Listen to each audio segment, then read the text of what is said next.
Welcome back, everyone, to the Fight Against Boredom Starborne's Players Podcast. We're your hosts. I'm Fecca. And I'm Brian's Pro. Today we have with us our resident redneck, one of the head moderators in Starborne, and a dear friend of ours, Mews. Welcome. Hey, how's it going, guys?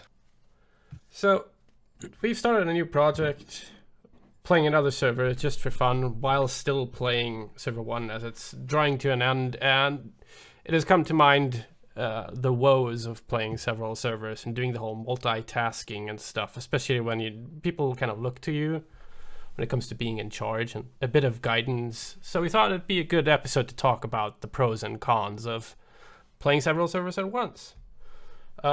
Mews, you've been active on Server 1, Server 8, and now Server 13 as well, right? Unfortunately, but yes. So, does it stress you out? Or, like, describe what it feels like to you.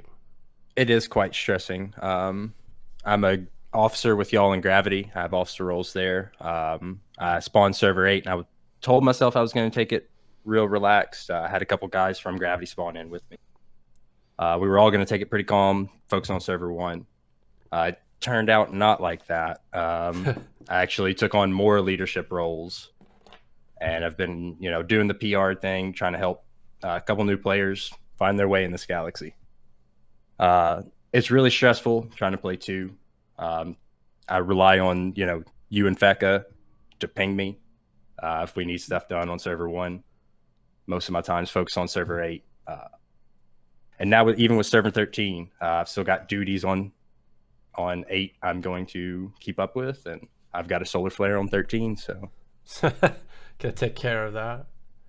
It's like, I just started on Server 13. I stayed on Server 1. I did not want to touch another server until that kind of was done. So that's only that and Server 13 being a bit special. I find myself, while I'm in game on one of the servers, I think about my queues on the other servers and have this like stressful thought, like maybe I should go check on the queues. Maybe something's running out, new flare, new mission or something. I feel that I'm dividing my attention a lot more than I feel comfortable with. I don't know if that's just me or if that's a very common thing. I would say that's definitely for sure something that's happened to me, and especially as we came into this server, one of my big things was I was quite adamant, like, I'm still leading here, but this is very much, the Belta server, we're all doing our thing.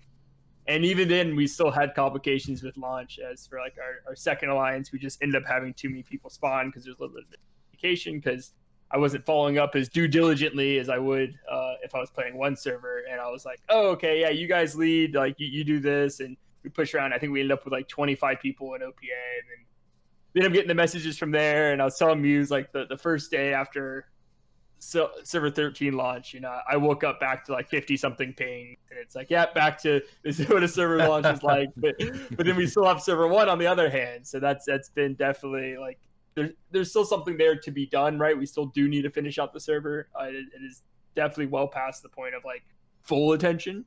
But you're right, I still do get those like as I'm doing a solar flare on S13, I'm like, oh, should I be doing this on Server 1 too? So because they're there.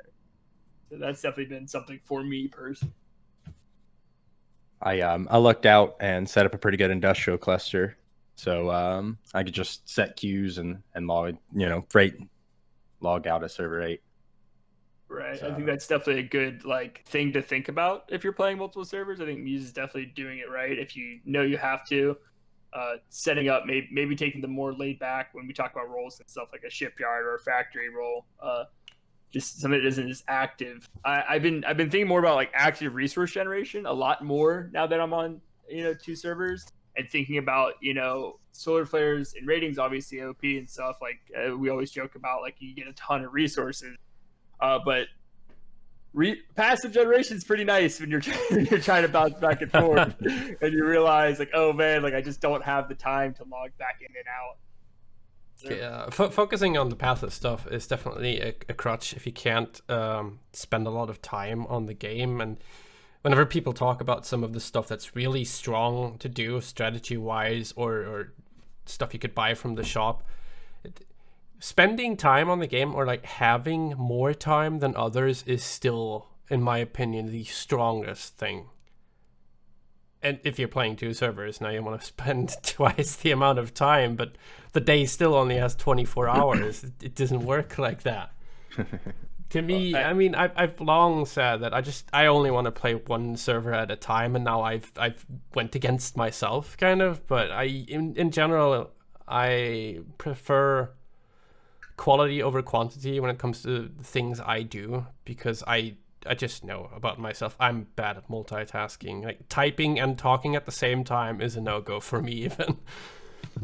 Yeah, I like the lie people tell themselves too. Where like Mews talked about, going to S8 and being like, but I'm just not gonna like really get into it. And then like he messages me halfway through and he's like, I'm like getting called into these like discords and like all these other officer stuff, and like you just naturally know stuff about the game, so people just want to promote you. Or if you're social in a Discord, God forbid, that's a direct path to leadership. And so it's really hard to avoid, if you're able to do it. Yeah, and it's hard to go in there and not be helpful and want to win with these guys. You develop bonds with the people you play with, even on a random spawn. Kind of like I didn't spawn random, but I dropped in pretty much solo. You tried hiding a bit in the masses there, right? Not seeming too competent. Yeah, I tried. When the solar flare and the passes really started taking off, the influence got high, and I think I was revealed. Yeah, I think it's pretty fun, like you guys mentioned on S8, because you took the jump way before Branks, and I've often shared the opinion of Branks of, like I'm not touching a second server because it's so ridiculous. I definitely also felt the draw a ton. But there's actually a few Gravity players that actually dropped in with you, and I really like the idea of like, there's just this really pushing over the edge, any new players that really needed help. And I was like, man, what a fun time that would have been if it was my first time on a server and you get like 4 or 5 basically hardened veterans to just come in and be like, all right, here's how you do this. We don't even want to lead. We're not gonna like take your shine away, but like this is what you can do. So I think that's a thing. I think that's sorely needed in this game, is just veterans that know how to lead.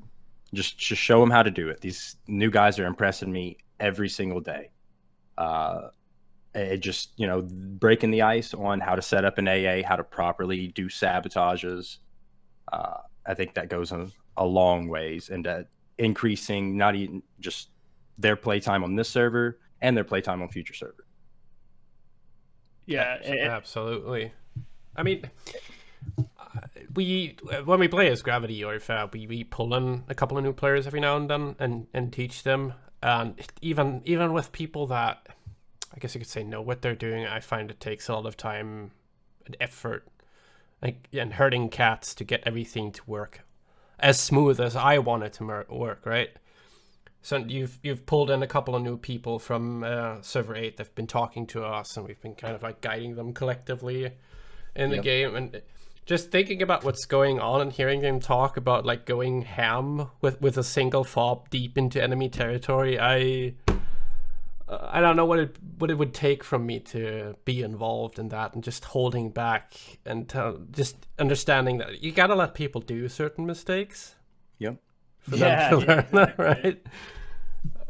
I think I have too high expectancy of what I want from the game. Like I expect excellence from myself, and I try to achieve that with the people I work with in the game. They're pulling in all the spreadsheets, doing all the planning, but it's some people have to learn in different ways, and just YOLOing into it, I guess. It's a good way. Now, I see where you're coming from now that I'm in like a higher leadership position than I do in Gravity. I'm just an officer there. I don't know how anybody could lead without the spreadsheets. I can't track anything. It's a boon to have access to the resources. Yeah, you've got 15 people all heading in their own little direction. They've got 15 stations. They can do so many different things, and they're looking to you like, yeah, what do we do as a collective? And like I have no idea what's going on. Let me just give me the info, please. But on the other hand, we're playing server 13 now, as we played server 10 back in Alpha 9, where we went in with a mentality, we'll just have fun, we'll just play casual. My experience from server 10 is that it doesn't matter how much I tell myself I'm just going to play casual. It's not going to happen. I can play for fun, not for winning, just for fun and enjoyment, but I'm going to go all in. I had to learn that. Yeah, without a doubt. And that's like getting a little bit back to, I really like, veterans going in and playing new players. Bastion's actually doing that on server 13 as well, where he's leading an entire new alliance by himself. And I was just geeking out, just the little stories he tells us. I mean, it was like, it took me like 4 hours to teach one guy how to use a pin. And how to make an alliance pin. He's like, but he didn't give up, and he sat there or whatever, and then or how to accept an alliance invite. Like, he's like basic stuff. Like, it takes him forever to accept this invite, but he keeps PMing me. Like, we're going through it, we're gonna do this. Like, and it's just so funny, just like something so simple that like just do it. Like you wouldn't have to ordinarily like go out of your way to tell it, and it's kind of a refreshing.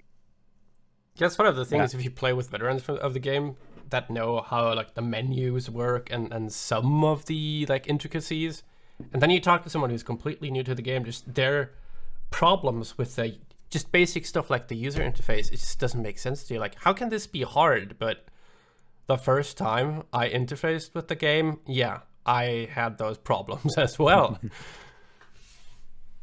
This is my first big MMO like this, in strategy game in general. So I had a really hard time interacting with the interface, and if it wasn't for a couple members of the community and Alpha 9 Server 1 that taught me what an administrator was, I probably wouldn't still be playing.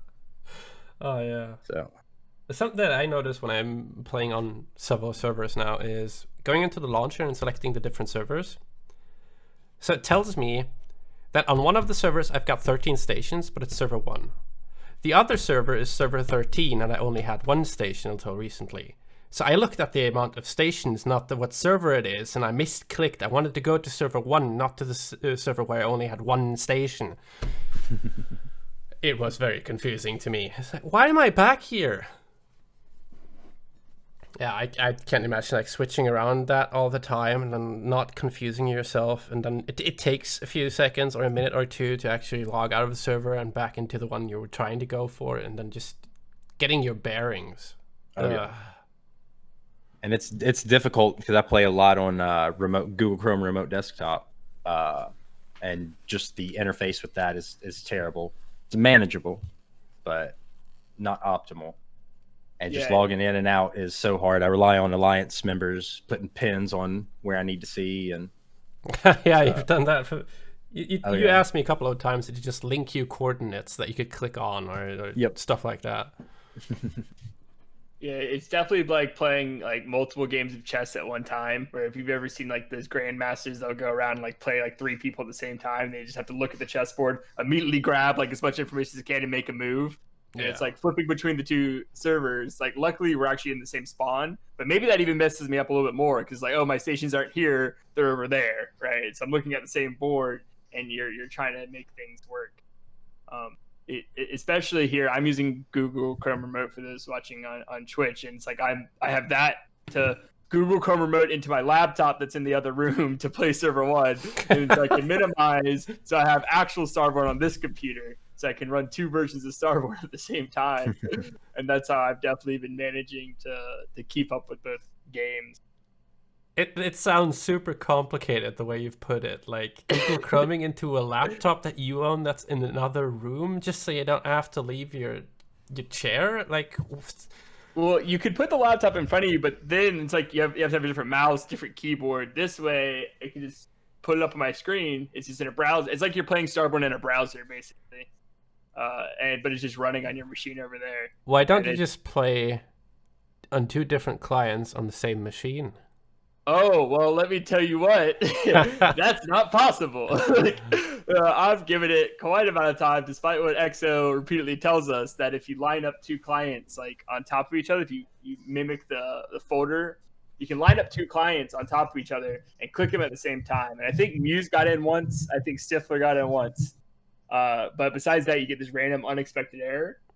and I don't know why they're. I'm assuming is their attempt to stop multi encounters, but obviously you can get around it anyways. I think it'd be a huge boon to player retention if you could actually effectively play on Tuesday, because it is kind of fun. It is kind of fresh to like we're playing the late game on one server and the early game on another server. So it's not like I don't think I could ever play 2 early games in a row, right? Like if you had to No. doing this, God no, like that would not be possible. I couldn't even join another server for a few weeks. What we're doing at the end and the beginning, it's kind of cool. Like you're reaping what you've been sowing the whole time in server 1. Like we have these big, massive fleets, and we're just doing a different type of game, honest. And then we're playing this scrappy little game where you just, I need 100 crystal to build this indie. It's just not a problem I have in server 1. So on that side, I kind of do. That's probably the only one bonus I really have from playing 2 servers. Ordinarily, it is to me too much work, but I think that could change if SolidCloud's made a few minor changes to it.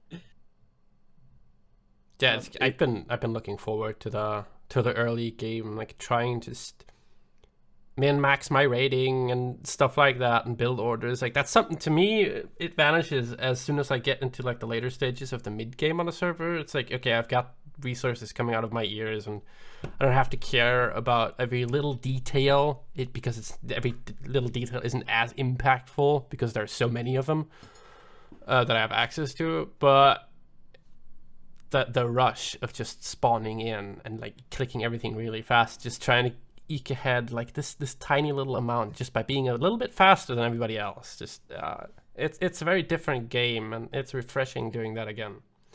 And looking at, I wonder where everybody will go on the map. Like, which alliances will form? What will they do? Like, the discovery is still there, and I've been aching for it. Like, I think that's the draw. Of course, is that server 13 is slightly different with the rule set and the tutorial task rewards, which, by the way, are amazing, and the 24-hour queues for non-premium and 48 hours for premium. Like that's been a draw, but I've been looking forward to a new server for a while, I'll be honest.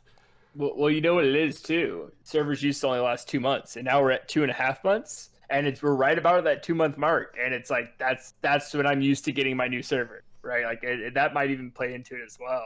Like, because I'm right there with you. I've been aching. It's like I know I'm a fully committal person. We'll finish out server 1, but like back of my head, I'm like, oh my God, like it's just boring at some point, right? Like I want that fresh, that exciting. Like the first day of a server launch, in my opinion, is one of my favorite things like in video gaming. I love that first day where everyone's crap talking and sitting there in the political chat using that. Everyone's on voice, everyone's excited, everyone's like passing their strategies.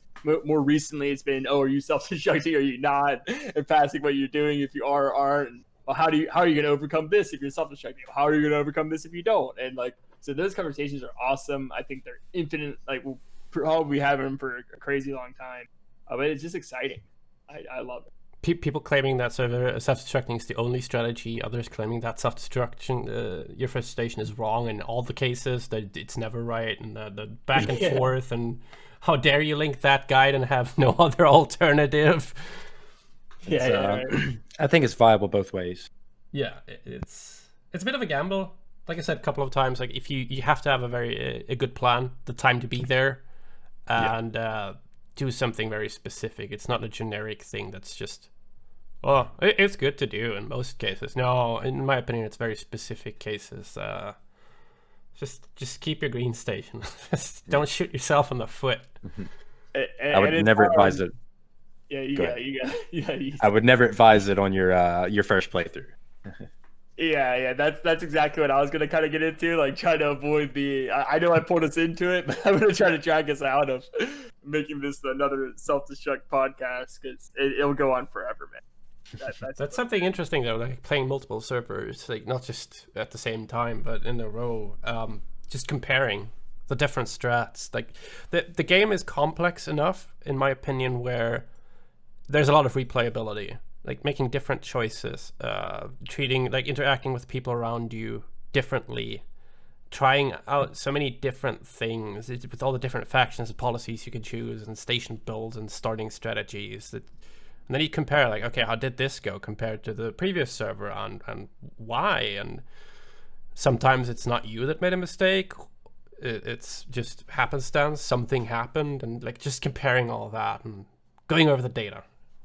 Well, I like one thing we found out, how in both of us in server 1, I didn't self-destruct straight away, and you did, and then we both came to the server without talking about it, and you're like, I'm not gonna do it. It's like, I'm doing it immediately. Like, I'm switching it. We're both like, we're so willing to just flip it over and be like, well, what if I hadn't done it? Because you're asking that question to yourself for like basically 2 months, right? Like the entire server. Well, what if I had done this differently, right? And you finally get that, oh man, now I can actually see it.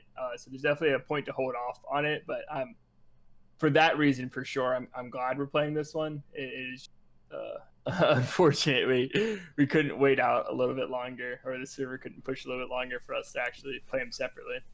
I've heard of a lot of people that play different servers at the same time because they're forming blueprint fragments, which you get from the progress rewards. But I don't know if you can do that as a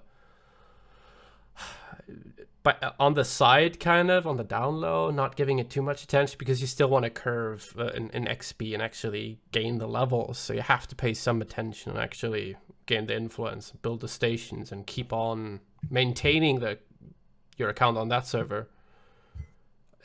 I don't know if it's worth my time. Well, and Mews, you kind of do this due to being a moderator. I think you play on a lot of other servers, not actually, right? So yes, I log into most servers, or every server that comes up. I can still get cold. My account can as a moderator. So I try to log in, every once in a while, build refinery levels, just build what I can when I log in. That way I don't get cold, and it also offers me a bunch of blueprints, which I'm not complaining about. It's a slow burn, but you could just place stations in the green zone to make sure you don't get bombed. Do you have to have an active account on a server as a moderator in order to moderate? Yes, I do. If I can't get in, if the server's closed, there's nothing I can do. I can't message you. I can't talk to you. If you're not on the official Discord, there's no way I could do anything. So if I bomb you off the server, you cannot moderate me? Yes. You put me in a corner on that one. Are you allowed to bomb them off? Because I've heard complaints about that. So the way I feel about it is, if you're an active mod, and you lose the server, you're playing competitively, and you need to send a station off, into the green or whatever, into the corner. That way you can still moderate, but claiming that, I'm a mod, you can't bomb me out, and you're playing competitively, that's not an argument in my opinion. Is this something you've had to use before? Like when you're not playing competitive, like you log on, you only have one station, you realize someone sends bombers at you. I've not had to use it. I've not had to use it yet. I'm hoping I don't. Gotcha. Have you been targeted just based on the fact that you're a moderator and people might recognize your name? It's like, I know that guy, let's bomb him. No, actually, y'all are kind of revealing me. I go by a different name in the official, so it's not obvious up front that I'm a moderator. Sorry, not sorry. Not so. Oh. No, I go by Mews in game. I'm not Zach in the official Discord. Have you heard of like other moderators running into any of these other problems, or like any day-to-day moderator problems? Not necessarily. In the past, we've had moderators get targeted, and especially developers. So the developers now play incognito, so they can't directly get targeted. But not in a long time, moderators haven't been targeted. Just to be clear, like you're not employed. It's just like loosely associated with the company. You're not on any kind of payroll, and you're doing it as a volunteer, correct? Absolutely. That's our title, is a volunteer. We do it out of the kindness of our hearts. We love the game. We're normal players like everybody else. Willing to sacrifice your soul and sanity. Exactly. We care about the game and the community enough that we're willing to do everything we can to make it a place for everybody. And would you like to go on record acknowledging that there's no such thing as mod powers, or you don't get any platinum for being a mod, or no advantage, right? I used to have, I still do. Us moderators used to have exclusive avatars, but now they're selling them in the store. So it's 100%, we don't get anything. Yep. Yeah. I'm lucky enough, mine hasn't been put out yet. It was actually the beta founders pack avatar, the animated one. Mine's the static one. I'm hoping they don't release it because, it's too close to the beta founders. So I'm hoping mine still stays exclusive. You want to be unique with your I avatar. do. That's what skins are all about, right? I mean, Oh, it's yeah. like how entire like game companies are funded based off that basic human want to be unique, right? Like, so it's definitely not just a Mews thing. That's definitely like I don't know about unique, but looking cool, definitely. Like, I've paid quite some money to look cool, and what I consider to be looking cool. And I just, please, more claim painters and stuff like that. And were you cool? Definitely. Did it pay off? Okay, it was all worth it. That's how I feel in every game. I'm so willing to throw down money on any kind of skins, any kind of like, because like honestly, I have this weird like internal like guilt almost. Like if I buy a build art, right, I'm like like I'll still do it, but like I do feel some kind of like this is iffy. But like when you buy a skin, that is a guilt-free purchase. Yes. You're looking sweet. Like you're putting that thing on. Like that's like I bought the founders pack almost based solely off the border claim. I still have almost 8,000 plat of like the 9,000 they gave me for doing it, and I'm 2 months in. I've used like 1,000 and some change plat in 2 months. But I love that border skin though. So the exclusive skin for moderators, has that, to your knowledge, been the draw for somebody to become a moderator, or is that supposed to be like when I became a moderator, I was a moderator for like 6 months before I ever even found out we had exclusive avatars. Oh, okay, so it's not being advertised. No. It wasn't. Sky Kitty the moderator, and text chat's just saying no comment. Okay. Yeah, he was very specific about his. Okay. I mean, I don't know. I think you should get something for putting in the hours and getting pinged to respond to a situation that would require moderating, and for all the effort you put in for the community. Thank you for doing that, by the way. And to all the moderators. Yeah, to all the moderators. We've seen a lot pop up recently, very active moderators. And can you tell us a bit, like so you're a senior moderator and you interact a lot with the mod team, I guess? Is that correct? So you've got your own little like hangout and stuff, and you get to know each other, or like what's happening with the mod team? Like what are you doing as a team? As a team, mostly getting used to the new MPL bot. I think it's a huge tool. It's going to help us moderate the official Discord. Shout out to Biggles, he's in here. As a team, we're just making sure we're all doing the same thing. We're all on the same page. And it's never, moderation is almost never about a split-second decision. You can always, talk to other members of the mod team if, you feel you're biased about something, or feel like you don't need to, it's involving you and you don't need to be involved. You can always ask another moderator to step in and take care of the situation. But as a team, it's all about support. We all support each other, and I'm glad to be and part hold of each other the team. in these rough times. And you're working closely together with the community managers. Have I understood that correctly? Yes. Exo's cool, but we talk all the time. I try to let him know if I see anything in the Discord, or the moderators bring anything up to me. Me and Exo are tied at the hip. I think he does so much work. But is you being a moderator and effectively being on every server, does that impact you and your enjoyment of the game in any way, shape, or form? Not at all. Like I said, I don't really take it very serious on the other servers. It's mostly if I get a ping from a moderator or just an average player that, hey, global chat's getting a bit out there, I can log in and I always queue up ships in buildings at that point and just keep on farming the blueprints.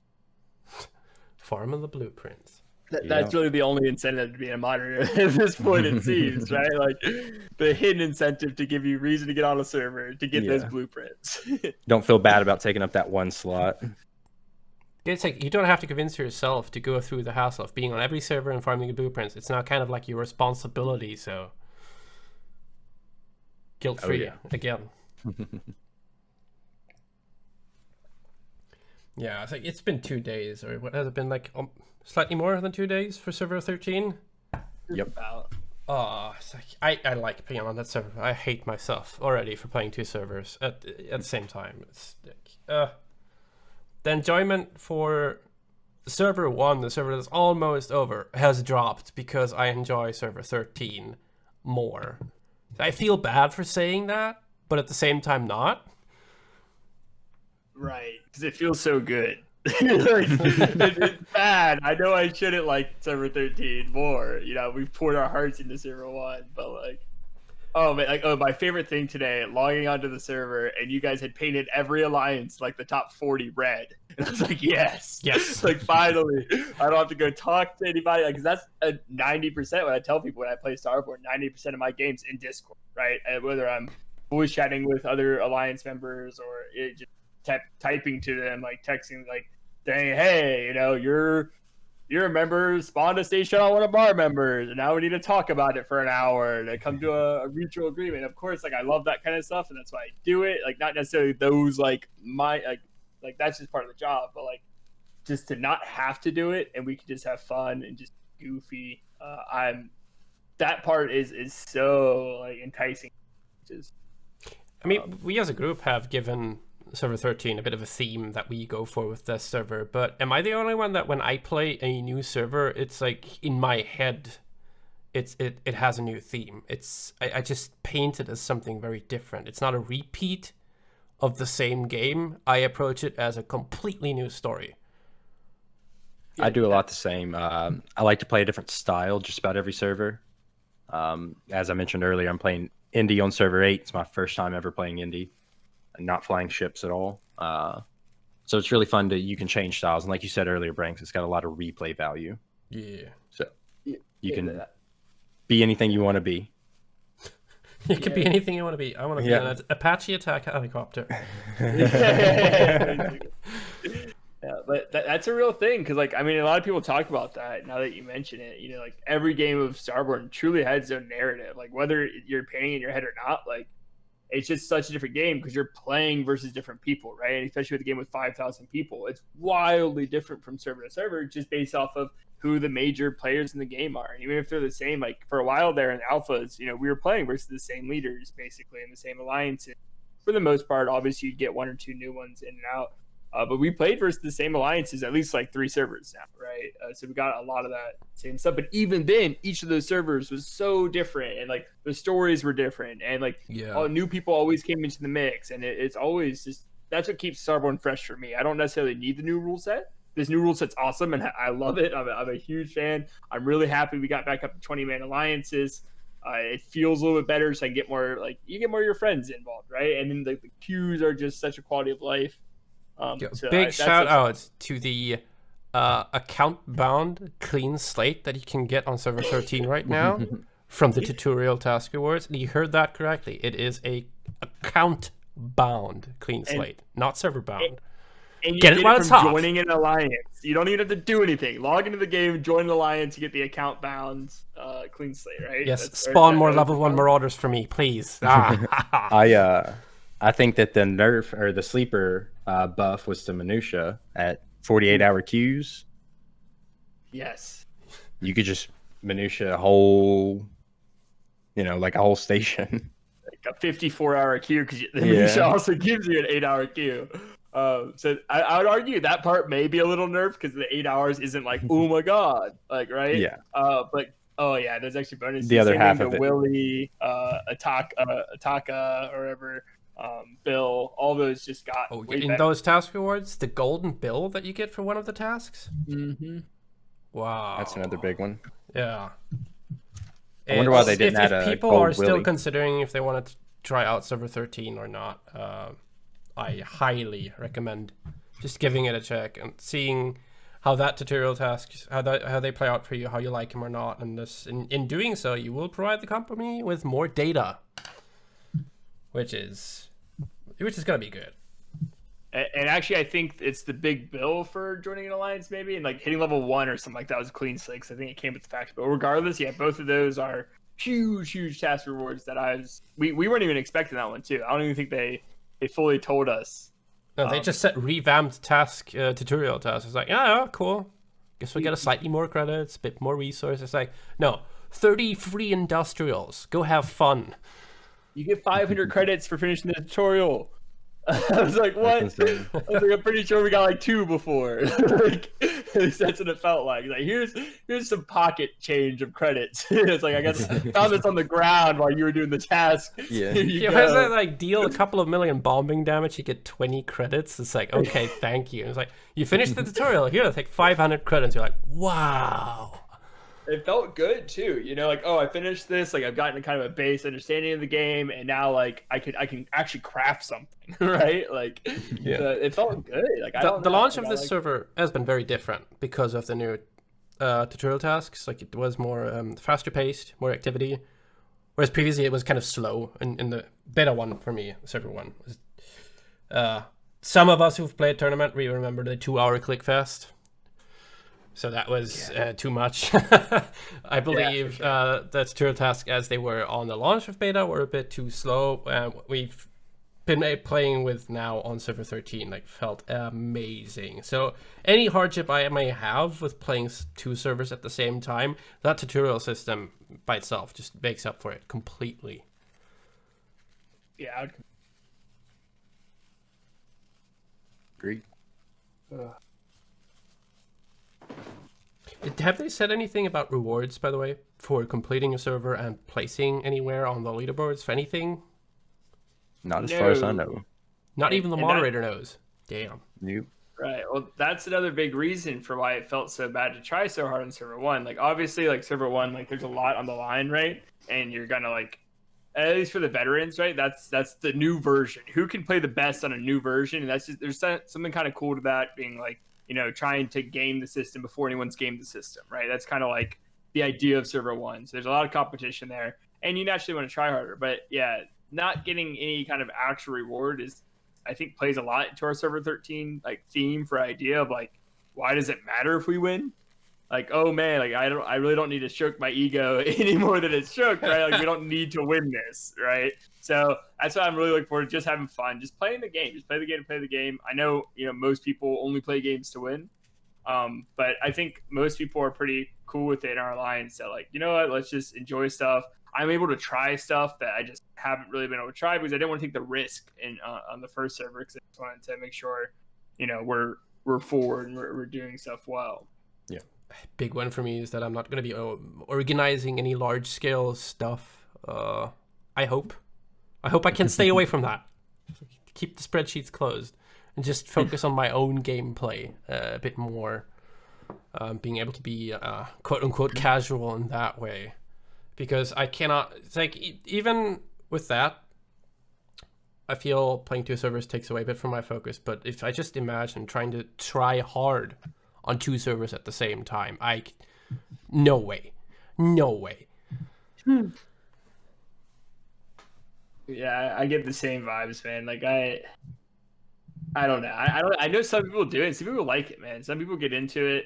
I know there's also a few people that some people really like the early game, and I think they honestly just play the beginning. You know, we'll just pick an enemy, lose to the enemy just because they pick way too big of a fight, almost intentionally maybe.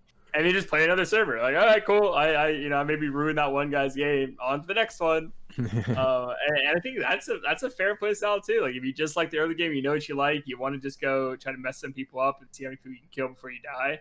Like, that's a valid thing as well. I mean, if that's your game, then that's your game. There is no right or wrong way to play, really. Like, yeah. If that's fun to you and that's what you play for, then go ahead, knock yourself out, literally. Yeah, exactly. I think the SBA is kind of doing stuff like that too. They're basically playing on every server now, but they're only really playing the first 2 weeks of the server. Yeah, just early game knowledge. Learning program or something like that. Yeah. Really focusing on getting off the ground or out of the green, so to speak. Well, and I love the culture of apparently vultures that are now like realizing, hey, these guys are gonna quit in 2 weeks. Set up near them, and when they quit, you can read them all. And we ran into what was his name again? Roosevelt.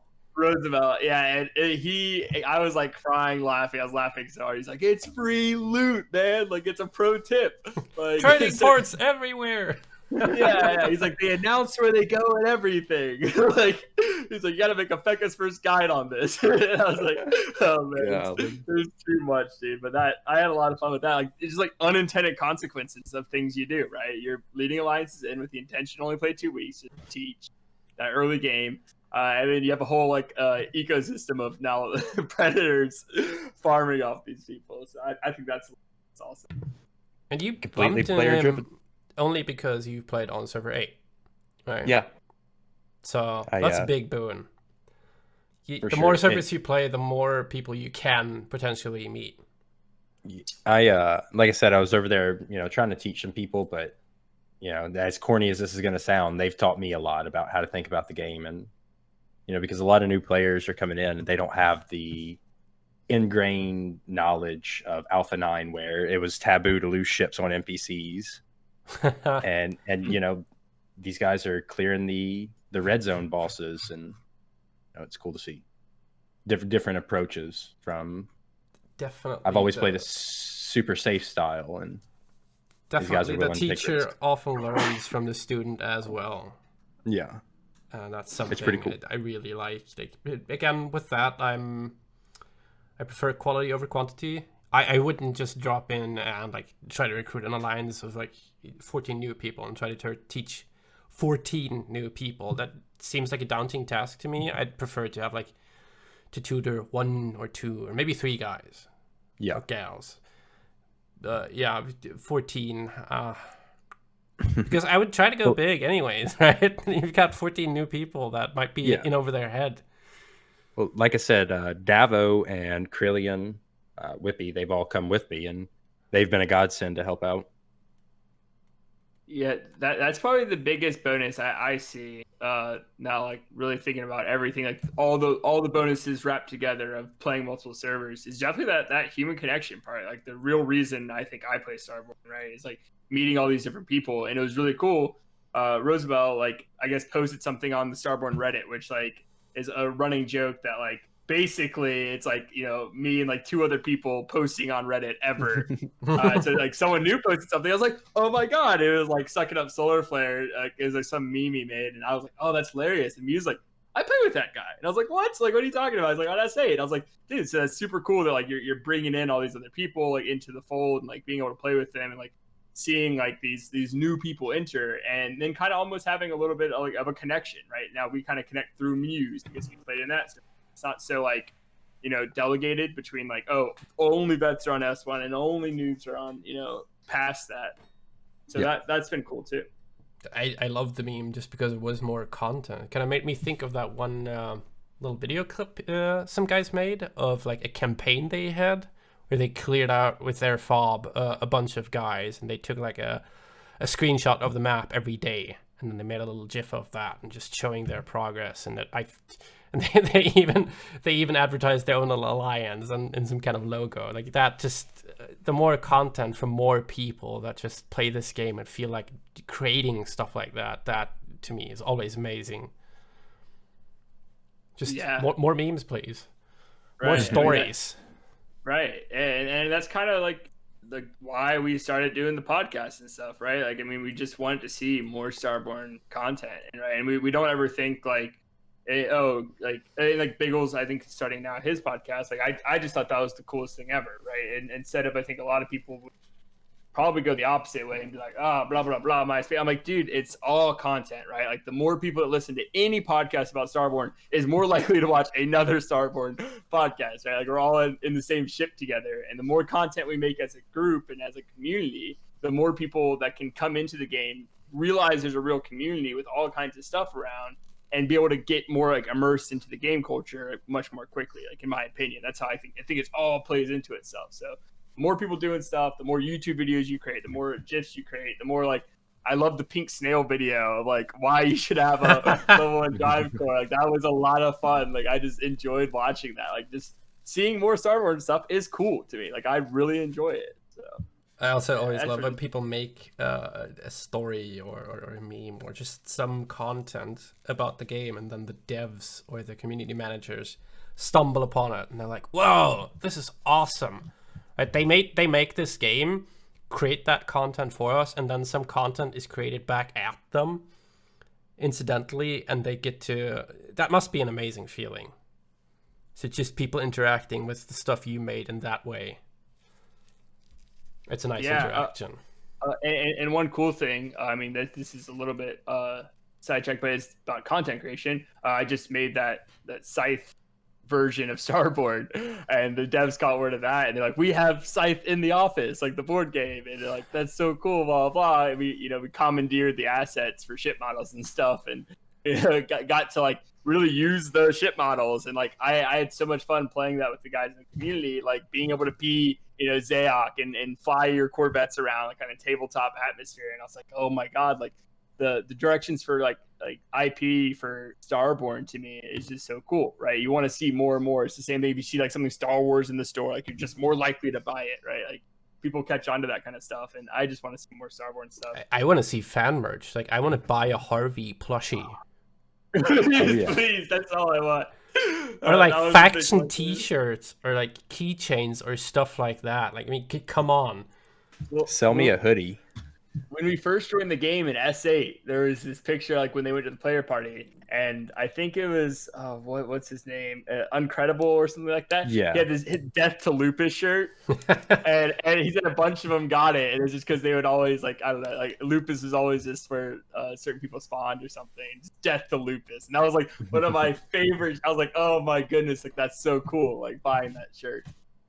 So like, I was like, anything like that, just something like silly, like I would love to see it. We kind of joked in our community too, like we might have enough people where if we just came up with some cool t-shirt, like we could split in on a group buy for t-shirt.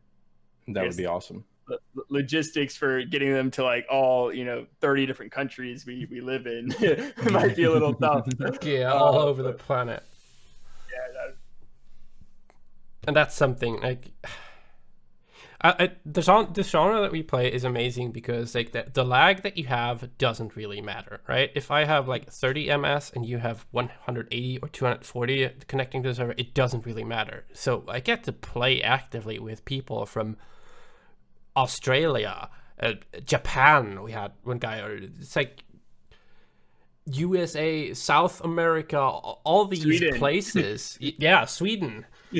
That's crazy for us, right? Yeah, just connecting with all these people. That's one of the big things this game has done to me, which is, now that I hear the story of just meeting more people on more servers, maybe I'll try it. It's just like trying to be casual, just to run into more people.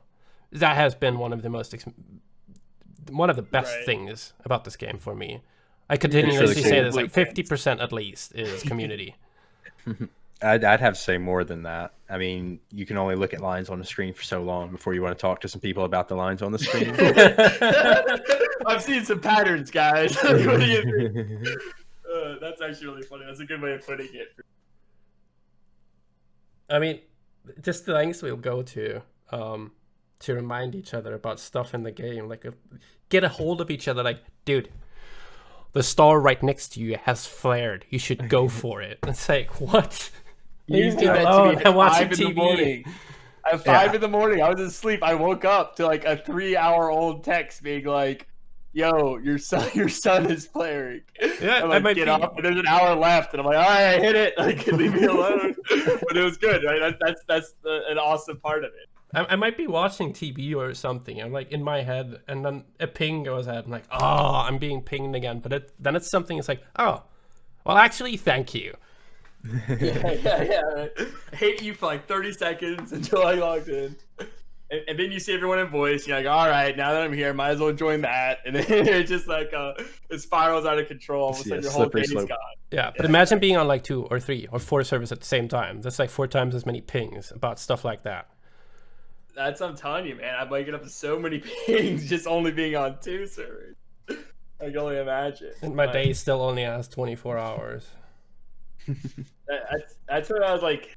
It would be kind of cool to be able to go in as like just someone random, because I do kind of just want to jump on a random server, but I truly think it'd be really tough for someone to not be like, oh, like Becca, what's hey, we're neighbors, what's up, man? Like, it'd be really hard to just be able to like actually make genuine connections, to just be like, okay, we're gonna rough this out, like we're just gonna figure this out, like that first, like when we played in A8 and I'm like messaging everyone in Vulpecula to, you know, make a secondary line for Virgo, like just like trying to scrape it together to try to become like noticed by my actual leaders, like that kind of stuff was so much fun. I think we so many like really genuine connections because I mean, just in general, I think it's hard for veterans to go in and play a server halfway. And there's always a thing that your name's on the line. It doesn't matter, you know, if you lost some random server, you still lost that server. yeah.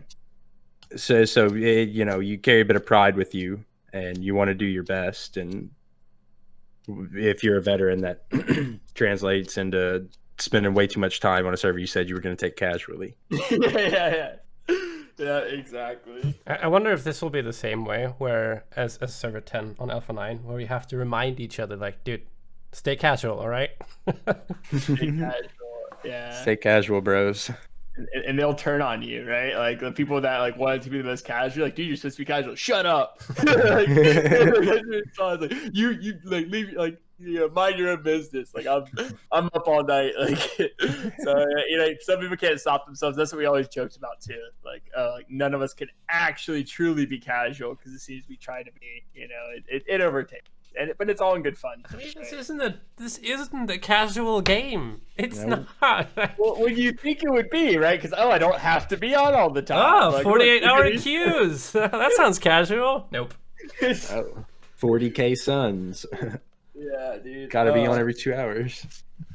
Yeah, exactly. Well, and then the counter effect, like, that is like amplified 10 times, because I had the conversation with Zerg before the server, and he was like, "Oh, I can't wait for 48-hour queues." And I'm like, "Oh yeah, it's gonna be really cool that we can queue up stuff, right, for like long times." He's like, "No, it's gonna be cool that more people think they can be AFK and I can raid them." My man.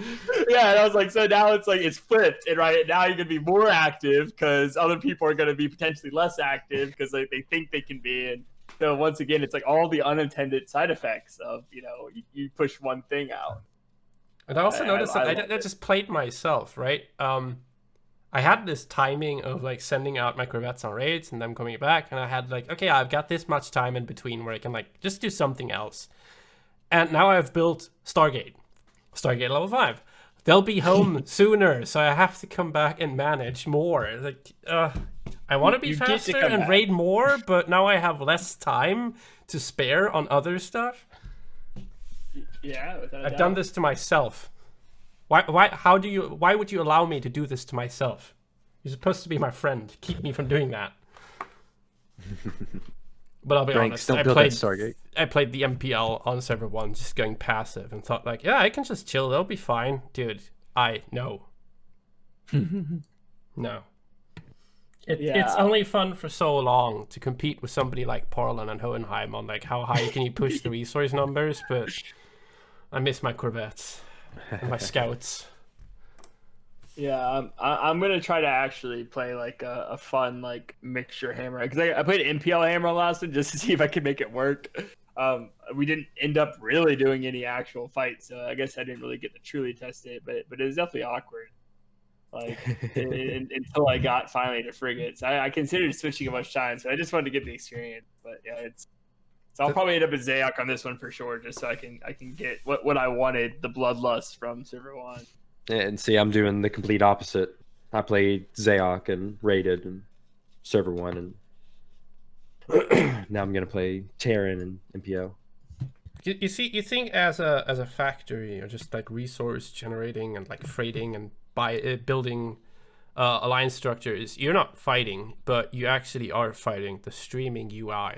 You'll fight it a lot. I mean, technically, I could still build full industrial clusters, and with the way I see, a lot of people don't have trust in the labor streams. I do. And, you know, you can just build relocation bureau on all your stations, stream it all to your capital. You get the 1,000 from your seat, and you could still put up a hammer with no habdo. I mean, you know, It's may kind of not like be it flipped, right, with the streaming. Now the labor streams are really reliable. It's the resource streams that just keep turning off for some random ass reasons. Like, oh no, I took a breath. The stream broke. We were talking about this the other day, Branks. That's my secret. Is I don't stream. I just freight.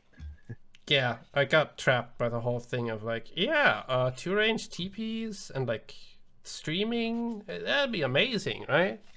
Just set it and forget it. Nope. Yeah, man, that's been probably my most notification is just like stream broke, or did it tell us when Hohenheim stream broke? Yeah. Like, yeah, that's the big one. Like, I remember I just sat here and I was playing another game and I was on Discord with Mews, and Mews just told me, he's like, oh, by the way, Branks, your stream just stopped. Like, oh, fire up the old game. Yeah. Why? Oh man. And again, imagine doing that on like 3 or 4 servers. Streams breaking everywhere, and you just have to go in and micromanage all that. Just set it up again. Like, no. No, I don't think I could do that. I'll just freight. No. I think I'll stay with this. Like the most I'll do is like overlap between servers. Like as one ends, I might start the other one early, but I mean, just the thought of it gives me anxiety. Technically, Branks, with the 48-hour queues, you only have to log in to the server 13 like 7 more times. It was like 7 times because there's 2 weeks left. It's once every other day is the joke. I mean, if I only log on once every 2 days, Serg will come and raid me, from what I've heard. Yeah, exactly. You see the new shirt recommendation in the chat? Oh yeah, the Nihilist shirt. Cold Nihilist. No, I want that like the body armor as the shirt, and like your head is like the head on it. Like, that would be fantastic. Just show up, just everyone crossed arms like with that shirt on. Praise be Nihilus. Praise be. All right, Matt. Thank you for being here, Mews. No problem. It's been a joy talking to you again. And for sure. Shout out to all the other moderators as well. Thank you for the service you're doing to the community, and may you have many a unique avatar at your disposal. And yeah, let's go have some fun on server 13. Yeah. Cue and outro music. Thanks so much, guys, for watching. We'll be posting this up on YouTube on Brankspirit's account. Obviously, please spread the wealth on that, and keep it casual, guys. Y'all take it easy. Don't forget the free faction change on server 13. Come visit server 13 now while it's still fresh.